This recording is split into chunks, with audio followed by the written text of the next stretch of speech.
નમસ્તે દર્શક મિત્રો, આજે આપણે સવારમાં કાલચક્રમાં આપણે વાત કરવી છે અર્જુન મોઢવાડિયાની.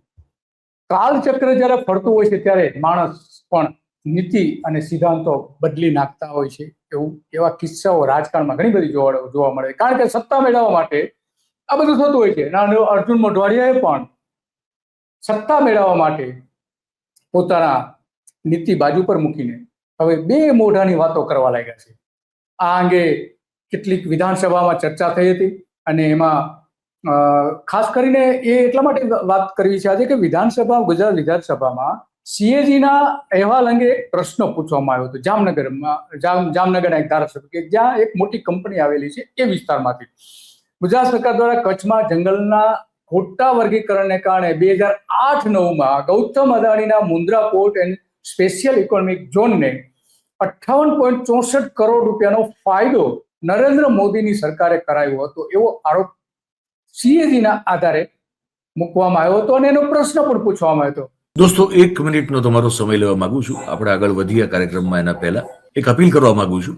ધ ગુજરાત રિપોર્ટ એ સ્વતંત્ર પત્રકારત્વ કરતું સમાચાર માધ્યમ છે. અમે કોઈ પણ રાજકીય પક્ષનો એજન્ડા કે કોઈ વ્યક્તિ કે સંસ્થાનો એજન્ડા લઈને ચાલતા પત્રકારો નથી, અથવા સંસ્થા પણ એ પ્રકારની નથી. અમે પ્રો પીપલ અને રાજ્યના નાગરિકોના પ્રશ્નો માટે એમને વાચા આપવા માટે કામ કરતી સંસ્થા છીએ અને એના માટે અમારે એક આર્થિક સહયોગની જરૂર છે, જેના માટે અમે જોઈનનું બટન આપણા યુટ્યુબ પ્લેટફોર્મ માટે અમે બનાવેલું છે.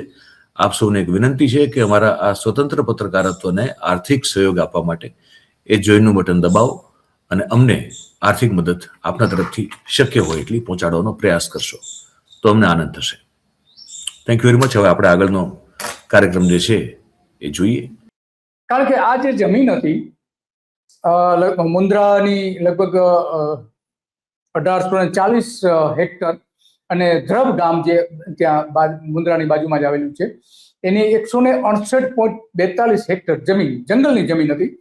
એ મોદી સરકારે આપી હતી અને એના બદલામાં સોલાર પ્રોજેક્ટ અને સોલાર વોસરી માટેના 2 જમીનના ટુકડાઓ ડાયવર્ઝન માટે સૈદ્ધાંતિક મંજૂરી આપવામાં આવી હતી. ત્યારબાદ કચ્છના નાયબ કલેક્ટરે પણ એવું કહ્યું હતું જુલાઈ 2009માં કે કુલ 2008 હેક્ટર જમીન વનની જમીન પ્રતિ હેક્ટર 4.38 ભાવે ₹4.38 ભાવે અદાણી કંપની પાસેથી 87.97 કરોડનો એ જે વસૂલાત કરવાની હતી એ વસૂલ કર્યો હતો. ઇકો ક્લાસ 2 ને બદલે ઇકો ક્લાસ 4માં આ જમીનનું ખોટું વર્ગીકરણ કરીને 58.64 કરોડનો ફાયદો આ રીતે કર્યો. જે દર લાગુ જે પડવા જોઈતા હતા એ કર્યા નહીં અને એટલા માટે આજે આખી બાબત કરવી પડી કે અર્જુન મોઢવાડિયાએ અદાણી સામે તે સમયે ગંભીર આરોપો કર્યા હતા.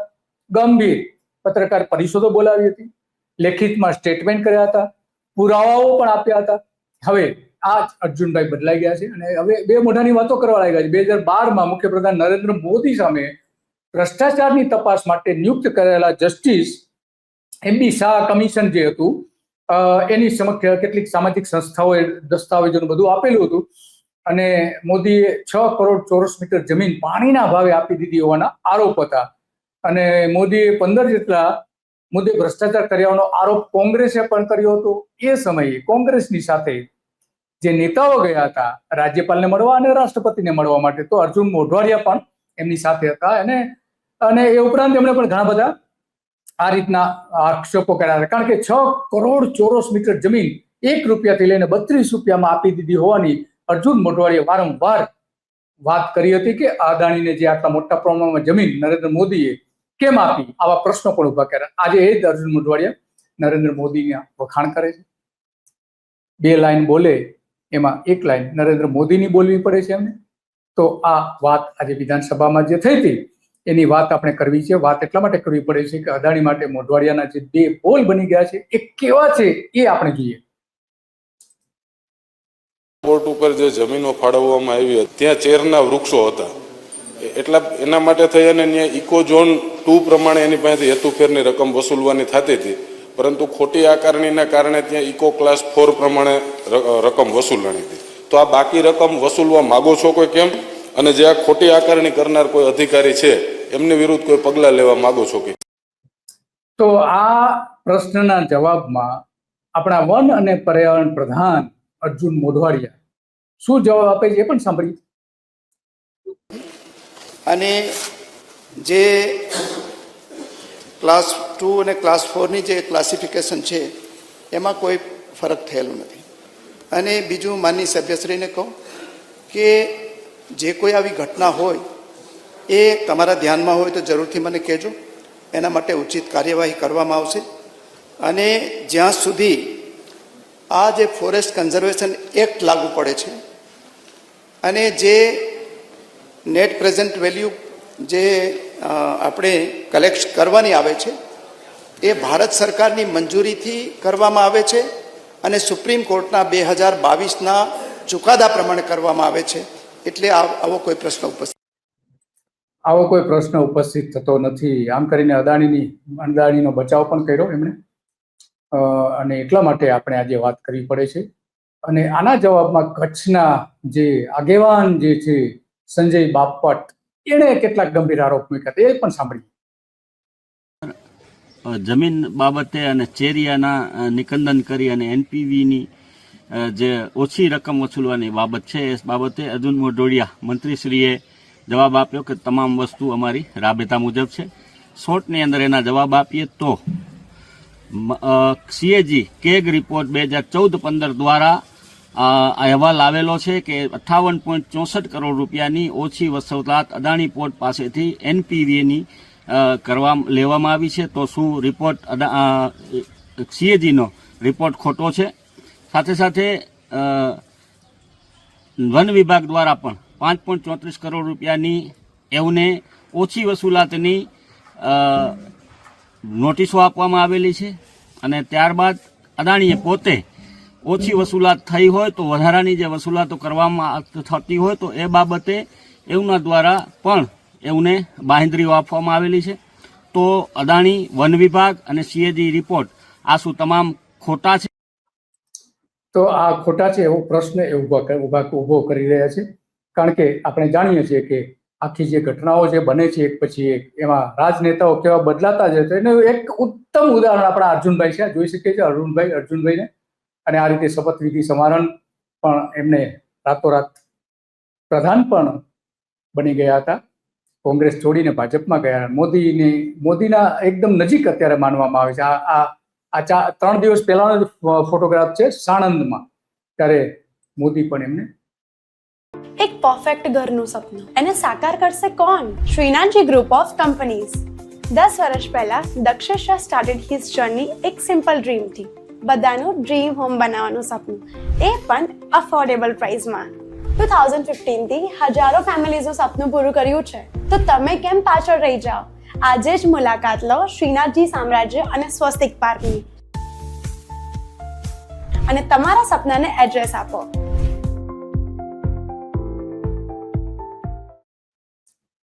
આટલું મહત્વ આપે છે. તો આ આખી જે વાત છે એ ગંભીર એટલા માટે બની જાય છે કે જે જમીનો આપવાની વાત હતી એ જમીનોની આપણે જોઈ શકીએ છીએ કે ટૂંકા ગાળાના હેઠળ જે કંપનીઓને જે ફાયદાઓ આપવામાં આવ્યા હતા એ પણ આમાં આ રીતે વિધાનસભામાં જ આ રજૂ થયેલી બાબતો હતી. આ જે કેગના અહેવાલની કેટલીક બાબતો છે અને આપણે જોઈ શકીએ છીએ કે કઈ રીતે ડાઉન ટુ અર્થમાં પણ એ અહેવાલો છપાયા હતા કેગના, કે અદાણીને કઈ રીતે ફાયદો કરી દેવામાં આવ્યો હતો. તો આ જે જમીનો ત્યાં આપી છે અદાણીને એ પણ જોવા જેવી છે. આટલા મોટા પ્રમાણમાં જમીનો આપી હતી અને એ જમીનો પણ આપણે જોઈ શકીએ છીએ, વાંચી શકીએ છીએ આરામથી કે 4.31 કરોડ મીટર જમીન અગાઉ જે આપવામાં આવી હતી હવે તો વધી ગઈ છે 500 ચોરસ કિલોમીટર જમીન. હમણાં જ પાછી આપણા મોદી સાહેબ વડાપ્રધાન થયા પછી અદાણીને આપી છે 500 ચોરસ કિલોમીટર જમીન. તો કચ્છ આખું આપણે જોઈ શકીએ છીએ કે આ રીતે અલગ અલગ ઉદ્યોગોને આ રીતે જમીન આપી હતી. ત્યારે આ બધા જ દસ્તાવેજો જાહેર કરવામાં આવ્યા હતા. વારંવાર પ્રશ્નો પણ પૂછવામાં આવ્યા હતા વિધાનસભામાં. અને આ ડોક્યુમેન્ટ જે છે એ કોંગ્રેસ દ્વારા, કે ત્યારે અર્જુનભાઈ પણ હતા કોંગ્રેસમાં, ત્યારે આ દસ્તાવેજો બધા જ જાહેર કરવામાં આવ્યા હતા. એ સમયના આપણે જોઈ શકીએ છીએ કે કઈ રીતે આ બધી ફાયદાઓ નરેન્દ્ર મોદીએ ત્યારે ગુજરાતના માનનીય મુખ્યપ્રધાન હતા ત્યારે આ આપી હતી અને 15,000 કરોડ રૂપિયાની રાહતો આપી હોવાનો પણ આરોપ આ રીતે મૂકવામાં આવ્યો હતો. આ બધા ડોક્યુમેન્ટ એ સમયના છે અને જે પંચ સમક્ષ જે કેટલાક દસ્તાવેજો રજૂ કરેલા હતા, પ્રેસ કોન્ફરન્સમાં જે દસ્તાવેજો રજૂ કરવામાં આવ્યા કોંગ્રેસ દ્વારા, આમાંના ઘણા તો અર્જુન મોઢવાડિયાએ પણ આ રીતે, શક્તિસિંહ ગોયલ, અર્જુન મોઢવાડિયા બધાએ આ રીતે વ્યક્ત કર્યા હતા. ઈશ્વરભાઈ વાહિયાએ પણ આ પ્રશ્ન પૂછ્યો હતો. તો આપણે જોઈ શકીએ છીએ કે આ રીતે મોટા ફાયદાઓ કરવામાં આવ્યા હતા. 700ના ધોરણે ફાળવી મંજૂરી આપી હતી. અગાઉ પણ કમ્પ્ટ્રોલર અને ઓડિટર જનરલ અહેવાલ જે છે 2008નો 31 માર્ચ 2008માં, એમાં પણ કેટલીક બાબતો મૂકવામાં આવી હતી. તો આ મોટા પ્રમાણમાં ત્યારે આ રીતે ગોલમાલો થઈ હોવાના આરોપો હતા. જો કે પછી તો એમાં કોઈ આરોપ સિદ્ધ નતા થયા. પંચ સમક્ષ જે રજૂ કરવામાં આવ્યા હતા બહુ સિદ્ધ કંઈ થયા નતા, કારણ કે આપણે જાણીએ છીએ કે પંચનું કામ શું હોય છે.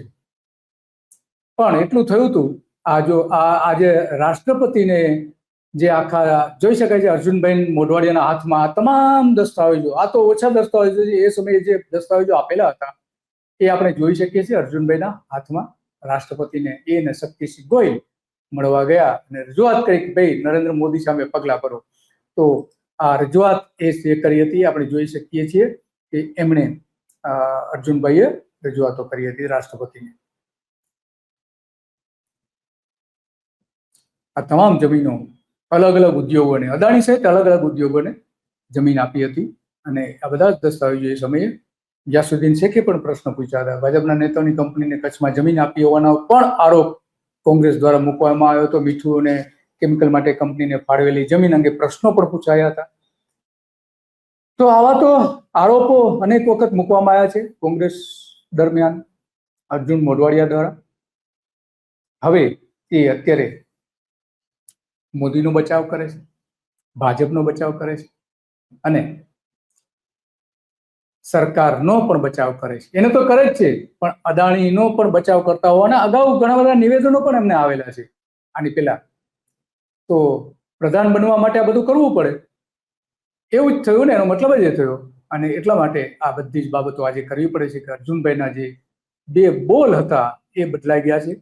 એમનો જે ચહેરો હતો કે એક લડાયક વ્યક્તિ તરીકેનો, એ આમાં ખુલ્લો પડી જાય છે કે સત્તા આવે ત્યારે રાજનેતાઓ બધું જ ભૂલી જતા હોય છે અને એ સત્તા મેળવવા માટે અગાઉ જે કહ્યું હતું, અગાઉ જે આરોપો હતા, અગાઉની જે નીતિઓ હતી, બધી જ એક બાજુ પોરબંદરના અરબી સમુદ્રમાં નાખી આવ્યા. તો આ આખી બાબત હતી. બસ આજે આટલું જ કાલચક્રમાં, અને આવી જ બાબતો ઉપર આપણે રાજકીય નેતાઓના વચનો કેવા હતા અને આજે એ શું કરી રહ્યા છે, આજે શું પરિસ્થિતિ છે, એની આપણે વાત કરતા રહીશું. નમસ્તે.